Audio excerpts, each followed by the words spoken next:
Hello, SI team. This is Cheyenne, and I'm going to be talking to you about planning a successful session activity, as well as how you can best implement some of those critical thinking skills that we know is going to make your session and your activities as wonderful and awesome as ever. So the most important thing to always start off with when you're brainstorming and sitting down to plan a session is think about your goals. NSI, we're huge on talking about why we do things. Why are we going to host a session when we don't know the purpose of it? So I encourage you to sit down and think, what do I want to accomplish in this time? What do I want my students to leave with a better understanding of? What do they need to leave with the skill of? So this can work for any content. If you're talking about history, social studies, you can ask if students need to leave with an understanding of the main individuals that were influences on World War II. If you are doing something with chemistry, I'm not a chemistry person, but you could ask students to leave with a better understanding of molecular structures, or biology, a better understanding of mitosis. For math, I would want my students to leave with, I guess, a higher skill level of whatever operations or whatever kind of topic we're diving in right there, whether it's sine, cosine, and tan laws, or logs, or anything like that. Now, after you figure out what your session goal is, what we want to accomplish, what we want to give our students and help them achieve, then that is when we can start planning all of our awesome activities. Now, each of these activities should point back to whatever our goal is. We're not going to throw in an activity that has nothing to do with a goal and isn't going to help us achieve our goal. When we have a scattered session, unless you're doing a test review where you're really trying to hit those multiple topics, then we're not being super intentional, we're not being focused, and we're bopping around our thinking and our thought pattern a lot. And it makes it hard to really solidify and make anything concrete, because as soon as we start diving into something, we move on. So I encourage you to pick that goal and to stick to it, and to have a very specific session on what is the most important thing to go over and what your students need the most, and then make every activity revolve around that. So let's say we have our goal. We are ready. Then let's look at our opening, or if you are a person that likes to start with your mains or closing and go back, you do you, live your life. I'm just going to start with my opening conversation just to kind of be chronological, but feel free to plan your main first and backtrack and see how you can dive into that main. I honestly think that's a super helpful and well thought out approach. So if we're starting with our opening, we begin with our content. What do we want to specifically focus on? I'm a math teacher. Right now, my students are working on decimal operations. I know that my students cannot multiply and divide decimals if they can't do it with whole numbers, or even more, if they don't have an understanding of how much a decimal is compared to a whole. So if my main activity for the day is going to be some practice problems with that, I know in my opening, I need to backtrack a little bit and make sure we have that foundational knowledge that they need in order to be successful as we move on. If I dive too deep, too quick, I'm going to have to waste time and backtrack instead of, if I did it from the beginning, setting them up for success. So when we look at our content, what can I specifically focus on? What's going to be fundamental in reaching my goal? So for example, like I said with math, I want to make sure my students know what are our decimals, or say we're doing something in history. Do they even know what time frame World War II was in to even know who was alive and who was being a leader in that time? Do they know the different sides that people were on so they can place individuals in that? If you're working in chemistry, do they know what they need foundationally in order to do any kind of structures or any kind of math with that? If you're doing English, do they know what the terms you're using mean in order to apply them? So think smaller. Now, after we pick our content, then that is when we can pick our CLTs and our strategies. But content always has to drive our instruction. What content you cover in each activity is gonna point back to that session goal, like I said. So after we pick our content, it's gonna be a great idea to think about what strategy is gonna help us understand the content best.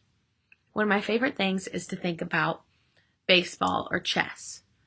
What is going to help you understand baseball and chess better? Watching it, reading about it, or playing it? The best way to understand baseball is to go get on the field. So the same thing with our knowledge. We need to think of strategies that are best suited for our content. So that's when we really start thinking about all those different learning preferences and learning styles that we can use out there. And so we look at our content and think, what is the best approach to help my students understand that content? Another good example that I think of is something that maybe you can't physically act out. A visual is a great example of it. Or by having something to read about and sit down and compare and contrast, do a good read-write activity, things like that. We need to look at our content and think about what is going to be the best way for students to understand this. I know we like to have a lot of diversity and mix that up when applicable in session. You don't want to do 4 visual things or 4 kinesthetic things in an activity, but truly, truly the most important thing is, I said in an activity, I meant in a session. You don't want to do the same thing 4 times in a session. However, the most important thing in each activity is the content. That is our goal. That is what we want people to learn and focus on. So if we do not make sure that our strategies and our learning preferences aren't pointing to that content, we're really not sure if people are going to take anything from that and be able to grasp it. So back to the cognitive learning strategies. We want to know how they can solidify that knowledge and learn the content at hand best. What is the best way to practice and consider how they can understand and wrap their brains around this content the best? Do they need to do practice? Do they need to look at some, errors and things like that? And also, in this, think about the different approaches you can take for things. You can scaffold and build off of this too. Maybe in your opening, it's just simply identifying the different elements of what we're doing. Then maybe in our main later on, we go into practicing with it. And then in our closing, we're able to summarize and teach someone else how to do it and repeat the steps that we practice so much in our main. That's just one example. After we pick our strategies, whether it is playing trash kickball, or whether it's a good matching, or whether it's creating and taking a practice quiz, whatever strategy you do, after that, think about the best way to work together with that. So we're moving on to our CLT now. How can they best benefit from working together? We can go groups, we can go partners, we can go individual, we can do different parts of both. And consider where the CLT falls in the timeline of your session.